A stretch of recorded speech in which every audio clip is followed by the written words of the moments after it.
The plight of Rohingyas. New ইয়র্কে জাতিসংঘের সদর দপ্তরে মিয়ানমারের রোহিঙ্গা মুসলিম ও অন্যান্য সংখ্যালঘুদের পরিস্থিতি বিষয়ক উচ্চ পর্যায়ের সম্মেলনে ভাষণ দেন অন্তর্বর্তী সরকারের প্রধান উপদেষ্টা ডক্টর ইউনুস। তিনি বলেন, ৮ বছর ধরে ভাসছে অনিশ্চয়তার সাগরে লাখো রোহিঙ্গা। আন্তর্জাতিক তহবিলের ঘাটতিতে শরণার্থীদের মানবিক সহায়তাও হুমকির মুখে।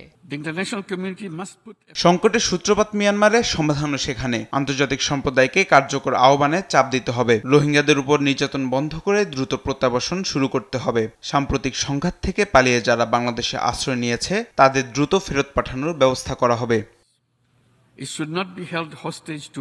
রোহিঙ্গা সংকটে বাংলাদেশের অর্থনৈতিক, সামাজিক ও পরিবেশগতভাবে ক্ষতিগ্রস্ত।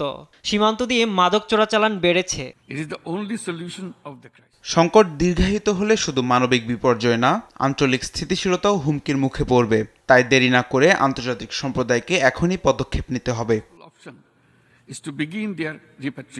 এর আগে বাংলাদেশের পক্ষ থেকে জানানো হয়, বৈশ্বিক ও অভ্যন্তরীণ নানা সংকটের মধ্যেও ১৩ লাখ রোহিঙ্গাকে আশ্রয় দিয়েছে বাংলাদেশ। এতে পরিবেশগত ও সামাজিকভাবে বিপর্যয়ের সম্মুখীন দেশ। গেল ৮ বছর ধরে রোহিঙ্গা নিয়ে কোনো উদ্যোগ নেয়নি মিয়ানমার। পররাষ্ট্র উপদেষ্টা তৌহিদ হোসেন জানান, ফিলিস্তিনের গাজায় ইসরায়েলি আগ্রাসন, রাশিয়া ইউক্রেন যুদ্ধ ও সুদানের পরিস্থিতির মধ্যে রোহিঙ্গা ইস্যুটি যেন আন্তর্জাতিক মনোযোগ না হারায়, এ বিষয়ে সচেতনতা বাড়াতেই কাজ করছে বাংলাদেশ। রোহিঙ্গাদের আর অপেক্ষা নয়, বাড়ি ফেরার পথ খুলে দিতে হবে এখনই। সংকট সমাধানে বাংলাদেশ সরকার সবসময় প্রস্তুত। সাইদুজ্জামান, নিউজ ডেস্ক, দেশ টিভি।